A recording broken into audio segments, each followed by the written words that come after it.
ICC women's world cup 2025 में England के हाथों शिकस्त के बाद भारतीय विमेन टीम की सेमीफाइनल तक रसाई की उम्मीदें दम तोड़ती नजर आ रही हैं। भारतीयों ने टीम को चौकर करार दे दिया। अहम इवेंट में ये भारत की मुसलसल तीसरी शिकस्त है, जिस पर सोशल मीडिया सारिफीन अपनी टीम को खवातीन क्रिकेट की सबसे बड़ी चौकर टीम करार दे रहे हैं।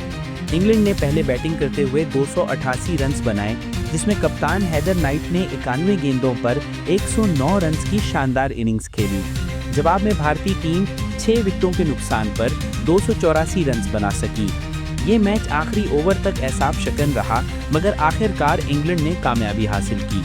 सनसनीखेज मैच में 4 रन्स की शिकस्त के बाद भारतीय टीम की सेमीफाइनल तक रसाई की उम्मीदों को बड़ा धचका लगा है। भारत की इस तीसरी लगातार शिकस्त पर भारतीय क्रिकेट शायकीन अपनी टीम की कारकर्दगी पर काफी बरहम और अफसरदा दिखाई दिए, जिसका इजहार उन्होंने सोशल मीडिया पर रद्द अमल में किया। सारिफीन ने कप्तान हरमनप्रीत कौर पर शदीद तनकीद करते हुए टीम को खवातीन क्रिकेट की सबसे बड़ी चोकर टीम करार दिया। इससे कबल भारतीय विमेन टीम जनूबी अफ्रीका और ऑस्ट्रेलिया के हाथों भी शिकस्त खा चुकी है। मैच के बाद मीडिया से गुफ्तगू करते हुए कप्तान हरमनप्रीत कौर का कहना था कि हमारे लिए ये दिल तोड़ देने वाला लम्हा है।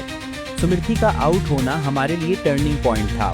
जब मैं और मंधना बैटिंग कर रहे थे तो सब कुछ काबू में था, मगर आखिर में हम हदफ तक ना पहुंच सके। हरमन ने मजीद कहा कि जब आप इतनी मेहनत करते हैं और आखिरी 5-6 ओवर्स मंसूबे के मुताबिक नहीं होते तो बहुत बुरा महसूस होता है। उन्होंने कहा कि हमारे पास विकेटें बची थीं, मगर हालात ने साथ ना दिया। इंग्लैंड टीम ने हिम्मत नहीं हारी और विकेटें हासिल करती रही। उन्हें इस कामयाबी का क्रेडिट देना होगा।